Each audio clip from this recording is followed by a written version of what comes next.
Hi everyone and Happy New Year! I hope you've had a good start to 2025. Today, however, we are wrapping up my 2024 reading journal. So we'll start with all the books I read in the last quarter of the year. I'll talk about my own opinions about them while setting up the book pages. And then at the end of the video, we'll flip through this whole journal and review the last year a little bit. I have quite a few books to talk about today, so without further introductions, let's get started with the first book I read in October, which is called The Only One Left. I was really looking forward to reading a few thrillers in the fall season this year, and this was one I've had my eyes on for a while. So it's a thriller with some haunted house vibes, and it basically tells a story of a woman who seemingly murdered her whole family years ago and hasn't talked to anyone since then. And now at an older age, she finally wants to tell her story. So the book follows a nurse who starts to work on this haunted house, and many weird things start happening, as you can probably imagine. This was a very enjoyable thriller for me. It was exactly what I was looking for, with some creepy, scary vibes, but not totally horror, if you know what I mean. I saw some comments complaining about how the author wrote the female main character, but I personally wasn't bothered at all and didn't really find anything to complain about.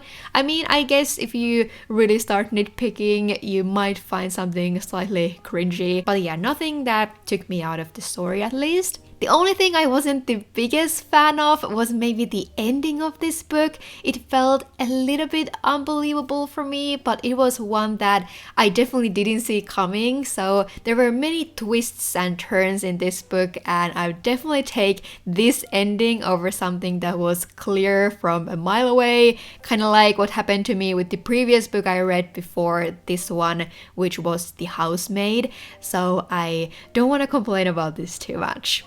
So yeah, if you enjoy thrillers or murder mysteries and haven't read this one yet, I can highly recommend it.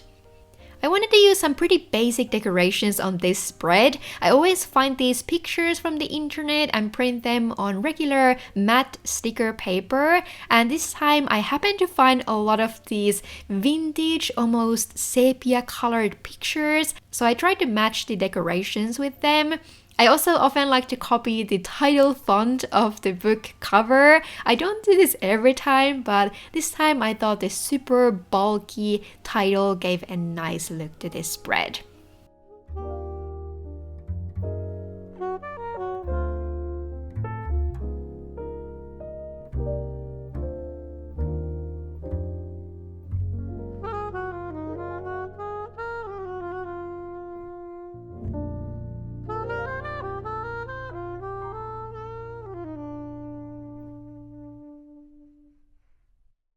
But then let's move on. So the next book I picked up was One Dark Window, which is the first book in the Shepherd King duology. And guys, I'm so sorry. I know there must be a lot of fans of this series because it has such a high rating on Goodreads, but unfortunately, this was my first did not finish of the year.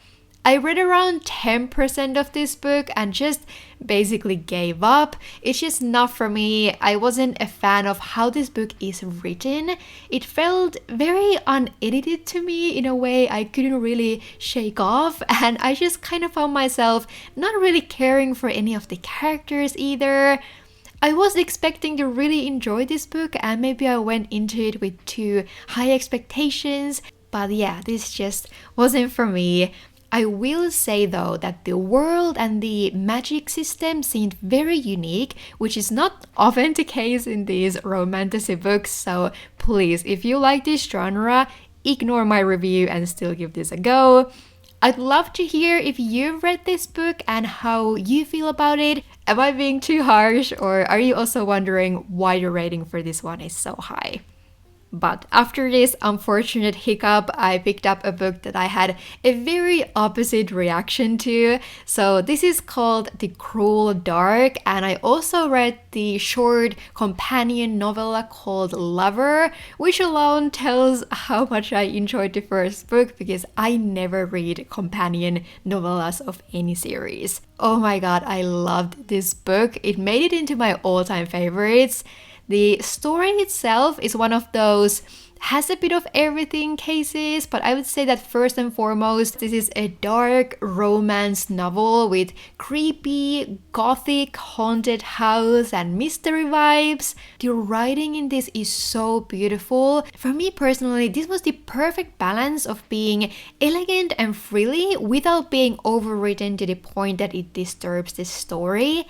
And there were even some historical fiction aspects, like some mythology and this story taking place in 1929.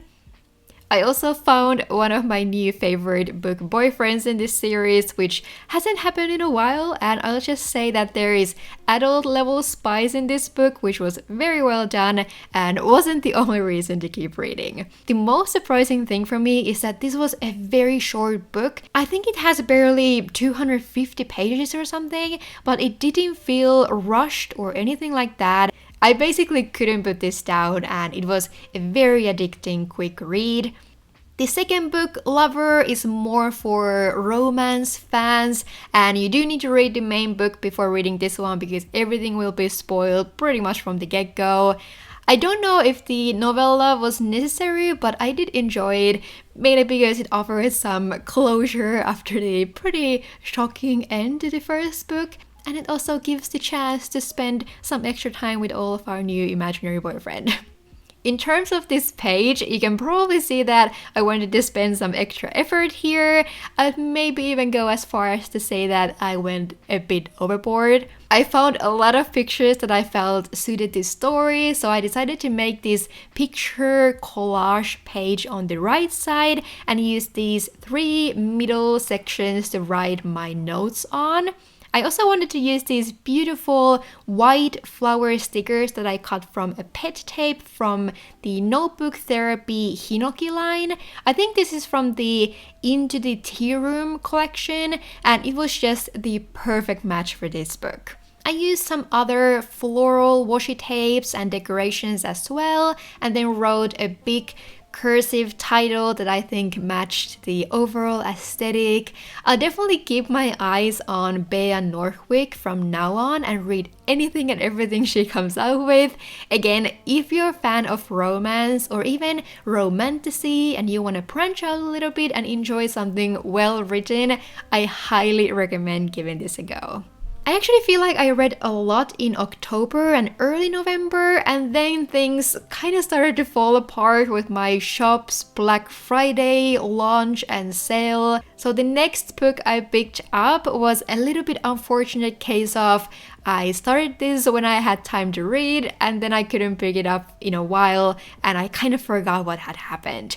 So this is Mr. Mercedes by Stephen King, and I also didn't finish this one. I'd say I read about 30% of it, and this is not a bad book by any means. The writing was great, the story seemed interesting, not the most exciting thriller I've ever read, but nothing to complain about. But when I picked this up again during the holidays, I just didn't remember any of the characters and wasn't really in a mood for a gruesome psychopath murder mystery. I'll definitely read something from Stephen King next year. I got a lot of good recommendations from you guys. He's of course most known for his horror books, but I'm not really into pure horror, so I'll probably go for one of his thrillers instead. I was recommended the book Holly, but I got a little bit confused if I could just read that one as a standalone or if I should start from the beginning of the series that I kinda decided to do with this one. If you've read these books, any thoughts or advice would be very welcome. So I was looking for something lighter to read and decided to finally pick up the first book in the Romantasy Flesh and Fire series, which takes place in the same world as the Blood and Ash series that I read a few years ago. I was expecting to finish this book for this video, but I'm currently at around 70% of it. So instead of setting up a spread for it this time, I'll start with it in my next round of video and count it to my 2025 books. I will say that the beginning was a little slow and not super impressive for me, but then the book got a lot better after the 40 to 50% mark, so I might actually pick up the next one in the series as well and maybe set up some kind of compound spread. So yeah, I feel like I read a lot more than I actually was able to show in this video, mainly due to those 2 unfinished books, but I guess that's how it goes sometimes. I still decided to count my DNF books in the yearly total book count, mainly so I see them on my list and remember I already gave them a go. So this means I managed to read 17 books this year, of which 2 I didn't finish. This is still 2 more books than last year, so even though I didn't reach my 20 book goal, I'm not mad about this number. In 2024, the Throne of Glass series was definitely one that took a lot out of me, and I don't think I'll jump into any series that long in the upcoming year, even though I really enjoyed the whole ride. As someone who doesn't read that much, I definitely felt a little bit stressed about not having much else to talk about in these videos this year, and I like to switch genres in general. I have a few 3-book series that I've loved to read in 2025, like the Mistborn series and the Poppy War, but I think 3 or 2 books in a series sounds like the sweet spot for me at the moment. And when it comes to my favorite book from this year, I think it must be The Cruel Dark. I gave it the highest rating, though especially the last 4 Throne of Glass books have a very special place in my heart. Also, one book that has stayed with me since earlier this year is Recursion, and I would recommend that for any sci-fi or mystery enjoyers. There were a few book pages in here that I wasn't the biggest fan of, to be honest, now after flipping through all of them. I think I definitely get decoration blindness when I set up these pages, and then afterwards I look at them like, yeah, that's too much. But I'm still very happy about this journal overall, and having these pages filled with memories of all the books and worlds I enjoyed this year really makes me feel extremely happy that I've taken the time to set up these pages. I still have a lot of this journal left, so I think I'll use it at least for 1 more year, but I will make a new yearly setup to have a kind of a fresh start. I'll post that video next week, so if you're interested to see more, please stay tuned. But I guess that's it for my 2024 reading journal wrap up. I really hope you enjoyed watching and listening to me ramble about books. These videos are truly my favorite ones to film because I love sharing everything I read with you guys, even though it's not as much as many others who make book-related content. I also love hearing what you're reading and getting recommendations and comments from you, so please keep those coming. But anyway, I guess that's all for today. Thank you so much for watching. I hope you're having a lovely day or night wherever you are, and I'll see you in my next one. Bye bye!